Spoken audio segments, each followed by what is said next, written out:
Hello दोस्तों, आप सभी का स्वागत है मेरे यूट्यूब चैनल में। आज की कहानी है कैद-ए-इश्क भाग 49। Warner paradise. अगले दिन दानिश गहरी सांस लेकर बोला, अभी तुम्हारी शादी की उम्र नहीं है। फिलहाल अपने दिमाग से उस लड़की का ख्याल निकाल दो।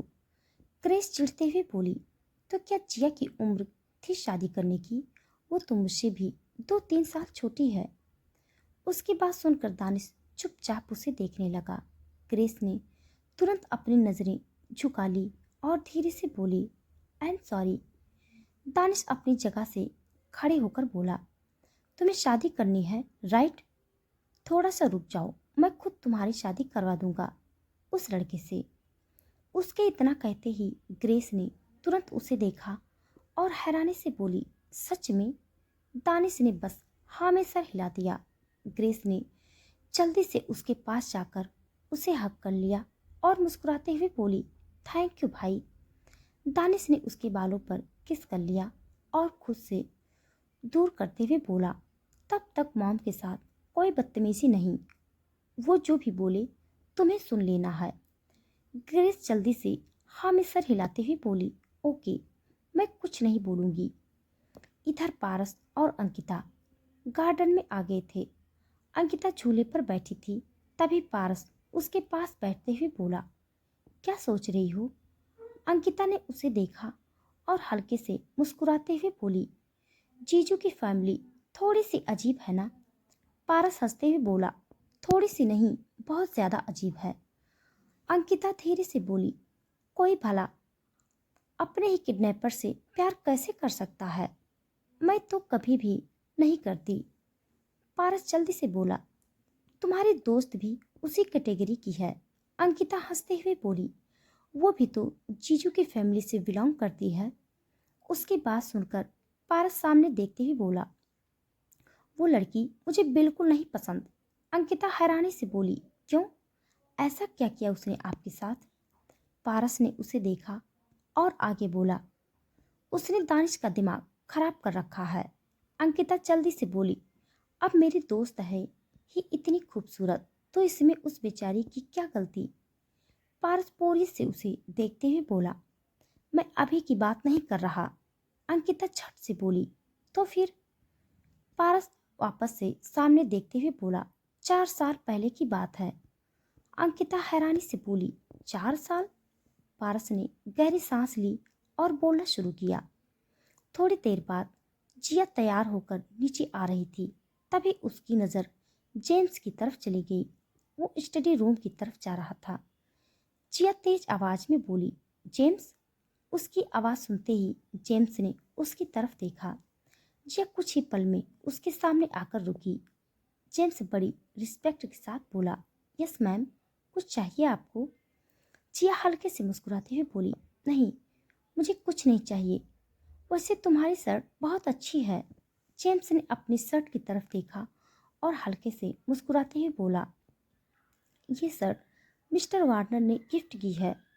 जिया हैरानी से बोली, किस खुशी में?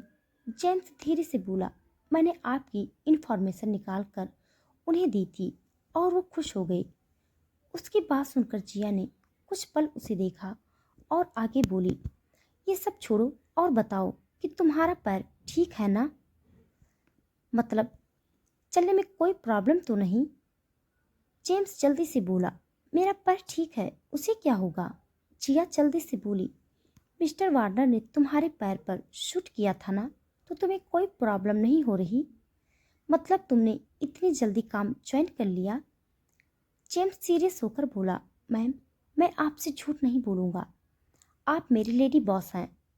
वो बात यह है कि मिस्टर वार्नर ने मुझे जो गोली मारी थी वो नकली थी। उसकी बात सुनते ही जिया धीरे से बोली, व्हाट? जेम्स हाँ में सर हिलाते हुए बोला, यस मैम, मिस्टर वार्नर आपको डराना चाहते थे, इसलिए उन्होंने ये सब ड्रामा किया ताकि आप डर कर उनकी बात मान लें। उसकी बातें सुनकर जिया की आंखें गुस्से से लाल होने लगी थी। वो अपने दांत पीसते हुए बोली, इस वक्त कहाँ है वो? जेम्स धीरे से बोला, स्टडी रूम में। जिया ने बिना एक पल गवाए अपने कदम स्टडी रूम की तरफ बढ़ा दिए। जेम्स भी उसके पीछे निकल गया।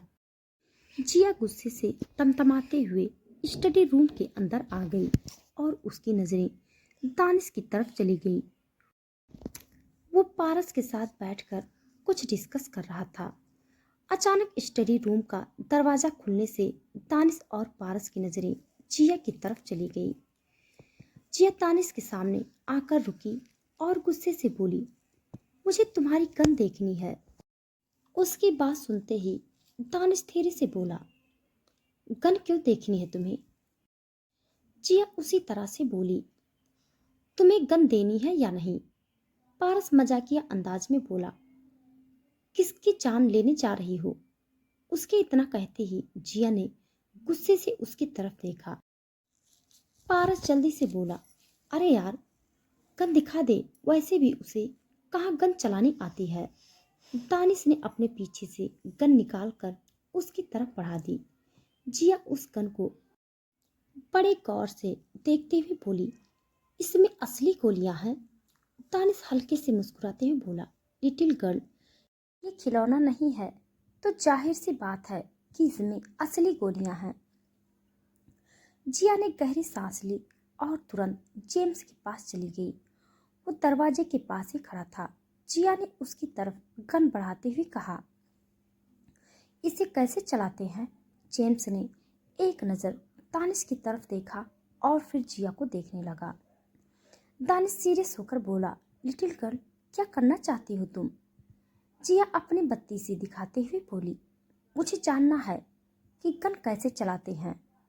दानिश उसी तरह से बोला, तुम्हें सीखना है तो मैं सिखा दूंगा। उसकी बात सुनकर जिया बिना किसी भाव के बोली, मुझे अभी सीखना है और जेम्स मुझे सिखाएगा। दानिश ने कुछ पल उसे देखा और फिर जेम्स की तरफ देखते हुए कुछ इशारा किया। जेम्स ने जिया के हाथ से गन लेकर सेफ्टी लॉक खोला। तभी जिया जल्दी से बोली, आगे का मुझे पता है, बोलकर उसने गन तुरंत अपने हाथ में ले ली। इधर पारस की सांसें तेज हो गई थी। वो धीरे से बोला, ब्रो, इसके इरादे कुछ ठीक नहीं लग रहे, जल्दी कुछ करो। दानिश कुछ बोलने वाला था, तभी जिया उसकी तरफ गन तानते हुए बोली, तो फिर देखते हैं इसमें से निकलने वाली गोली किसकी तरफ जाती है। उसकी बात सुनते ही पारस हैरानी से बोला, लड़की, ये क्या कर रही हो तुम? जिया ने अपना निशाना उसकी तरफ किया और सीरियस होकर बोली, तुम्हें पता है, तुम्हारे सो कॉल्ड ब्रो ने मुझे डराने के लिए जेम्स को शूट किया था और मुझे अभी भी पता चला कि वो सब ड्रामा था, मुझे डराने के लिए। उसकी बात सुनकर दानिश की नज़रें जेम्स की तरफ चली गई। जेम्स जल्दी से बोला, मिस्टर वार्नर, मैं लेडी बॉस के साथ झूठ नहीं बोल सकता। उन्होंने पूछा तो मैंने सच बता दिया। जिया ने उसकी तरफ देखा और मुस्कुराते हुए बोली, बिल्कुल सही किया तुमने, अब तुम जा सकते हो। जेम्स तुरंत वहां से निकल गया। दानिश अपनी जगह से खड़े होकर बोला, लिटिल गर्ल, मेरी बात सुनो। तभी जिया ने उसकी तरफ शूट कर दिया। स्टडी रूम में बिल्कुल शांति पसर गई। दानिश और जिया एक दूसरे की तरफ देख रहे थे। तभी उनके कानों में पारस के चिल्लाने की आवाज आई। उन दोनों ने तुरंत पारस की तरफ देखा, जो अपना कान पकड़कर चिल्ला रहा था। उसके कान से खून बह रहा था। थोड़ी देर बाद पारस के कान पर पट्टी लगी हुई थी और वो चुपचाप अपने बेड पर बैठा हुआ था। सभी लोग वहां पर मौजूद थे। सारा जिया को देखते हुए बोली, बेबी, व्हाट इज दिस? जिया मासूम सी शक्ल बनाते हुए बोली, आपको पता है मम्मा, ये क्रेजी साइको वार्नर है ना, इसने मुझे डराने के लिए क्या किया था? सारा गहरी सांस लेकर बोली, हाँ पता है, जेम्स ने सब बता दिया था मुझे। इसका मतलब ये नहीं है कि तुम घर के लोगों पर शूट करो। जिया रोनी सी शक्ल बनाते हुए बोली, सब लोग मुझे ही डांटते रहते हैं, जिसने गलती की उसे तो कोई कुछ नहीं बोलता। बोलकर वो अपने पैर पटकते हुए वहां से निकल गई।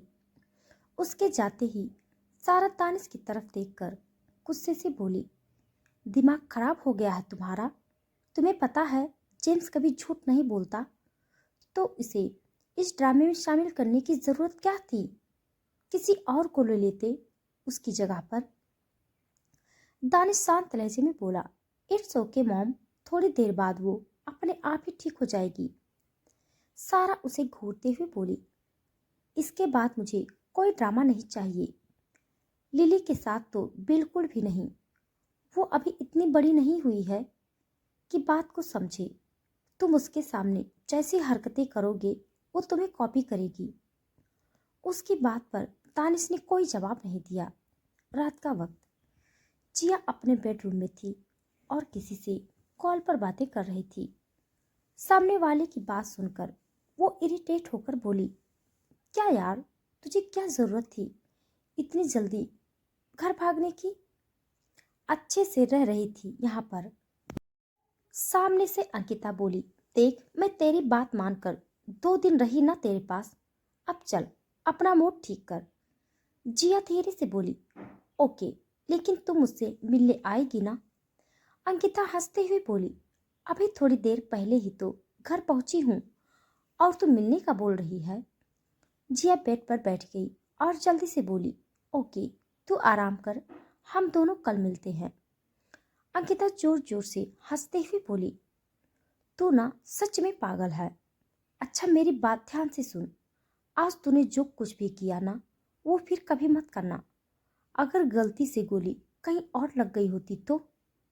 जिया धीरे से बोली, ओके, अब लेक्चर शुरू मत करना, मैं पहले से बहुत ही कुछ सुन चुकी हूँ। ओके बाय, गुड नाइट बोलकर उसने कॉल कट कर दिया। उसने अपना फोन साइड टेबल पर रखा। तभी दानिश कमरे के अंदर आ गया।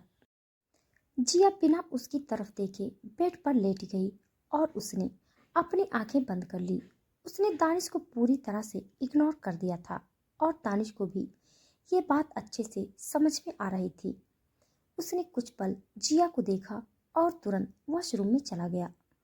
वॉशरूम का दरवाजा बंद होने की आवाज सुनते ही जिया ने धीरे से अपनी आंखें खोली और चिढ़ते हुए बोली, मिस्टर क्रेजी साइको वार्नर, देखते जाओ अब मैं क्या करती हूँ। कुछ मिनट बाद दानिश वॉशरूम से बाहर आया तो पूरा कमरा अंधेरे में डूबा हुआ था। उसने डेविल स्माइल करते हुए अपने कदम बेड की तरफ बढ़ा दिए। वो जानता था ये हरकत जिया की ही थी। कुछ पल बाद जिया को महसूस हुआ कि कोई उसके पैरों को छू रहा है। उसने तुरंत अपनी आंखें खोली और अपने पैरों की तरफ देखा। उसके ऊपर जो ब्लैंकेट था वो अपने आप ही नीचे की तरफ खिसक रहा था। उसने चिल्लाते हुए लाइट्स ऑन किए और तभी उसके कानों में दानिश की जोर जोर से हंसने की आवाज आई। जिया चिढ़ते हुए बेड से खड़ी हुई और गुस्से से बोली, तुमने मुझे डराने की कोशिश की, मैं तुम्हें छोड़ूंगी नहीं बोलकर वो दानिश की तरफ भागी। दानिश हंसते हुए तुरंत दूसरी तरफ निकल गया। जिया उसके पीछे भागते हुए बोली, आज मैं तुम्हारा गला दबा दूंगी। दानिश उसे चिढ़ाते हुए बोला, पहले पकड़ कर दिखाओ। जिया उसे घूरते हुए बोली, बचकर कहाँ जाओगे, कभी न कभी तो हाथ आना ही है तुम्हें। वो दोनों बच्चों की तरह एक दूसरे के पीछे भाग रहे थे। तो दोस्तों आज के लिए बस इतना। इसके आगे का भाग जानने के लिए आप सब मेरे साथ बने रहिए। हमारी कहानी आप सबको कैसी लग रही है कमेंट बॉक्स में ज़रूर बताइएगा। तब तक के लिए धन्यवाद।